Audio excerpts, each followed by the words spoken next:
Hi everyone, it's Katie again. So this is take 2 of the video about Hanukkah. Sorry about the other one. I don't know what happened. I'm in a different computer now. I think my laptop was giving us some feedback, so I sound like a robot.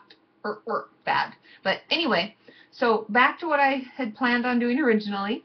I wanted to talk to my ladies out there, my gentlemen out there who are Jewish. And I know we're in the midst of Hanukkah, and I have some really good friends that are Jewish, so I kind of picked their brain a little bit to find out what it's like and what to expect so that I can do my best to help you.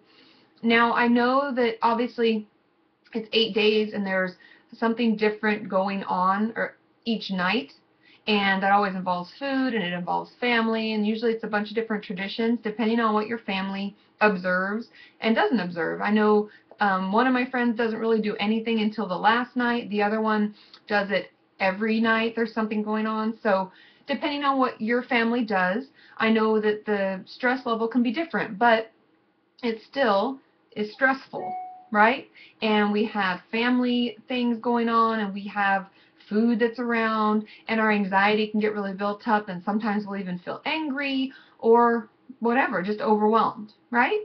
So I wanted to just give a few tips about that. So the first thing, obviously, is when we feel completely and ridiculously anxious. I know a lot of you tell me that that's how we feel when we're around food and when it's family and just really stressful.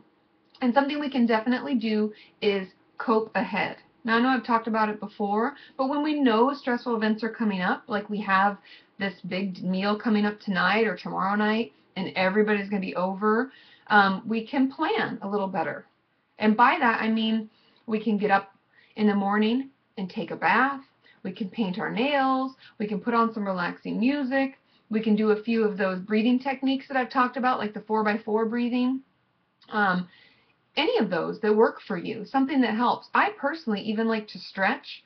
I don't know if that'd be triggering. I know for some people stuff like that can be a little triggering, but for me it's very relaxing. I'll put on some really mellow music, I'll breathe deep and slow, and I stretch, almost like my own kind of yoga. And that will really help me calm down if I'm feeling overwhelmed. So kind of play around with what works for you. If things like this make you kind of angry feeling, almost like the anxiety or the worry makes us angry, or we have like an aunt or a mother or a brother or father or somebody who comments on our weight or what we're eating or not eating, and that can make us angry. You can check out my anger video I put up quite a few months ago, but it's still applicable. One of the things I have you do is grab a big piece of like white paper. If you just have something off your printer, take it out, grab a big red crayon, and just color the whole thing red. I think for some reason when we think about the thing that's making us angry while we do it, it can feel really cathartic. It can almost be like journaling in a way, or venting to a friend. It really gives us that release. And a lot of times that's what makes our eating disorder or our self-harm voices worse, is when we don't get that release. So we're using that behavior as a way to get the release. Does that make sense? Kind of how if we're not doing anything about the emotion or the feeling, it'll build up, and then we'll use our eating disorder, our self-harm behaviors to, help release that. So what we want to try to do is, before we get to this event that we know is going to make us stressed out or anxious, we want to try to do something to vent that. Okay? So whether it be that coloring idea, I have a client that really likes to kick a ball. They have a cement wall in their alleyway behind her house, and she'll kick the ball over and over really hard and think about the thing that's frustrating you and pissing you off. And you do it until you feel a little bit better.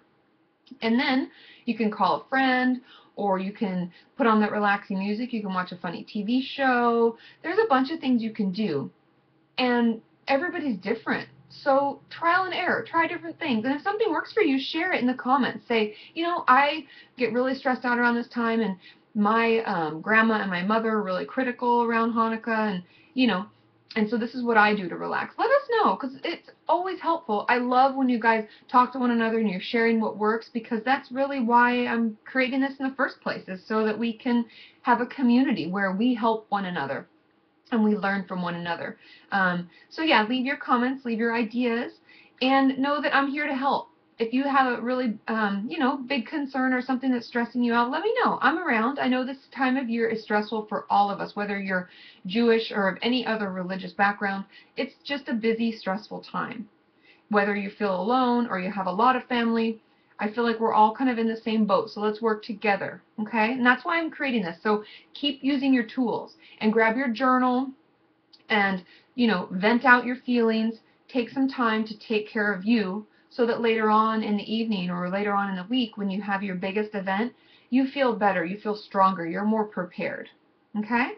And give this video a thumbs up. I know I always forget which part of the screen it's on when I'm posting these, but give it a thumbs up and make sure to subscribe to my channel so that when I post these surprise videos, I know this is obviously the second surprise, so it's not so surprising, but then you'll get an email and you'll be notified so you can check it out. And I plan on doing more of these surprise videos, so keep an eye out because the holidays are stressful.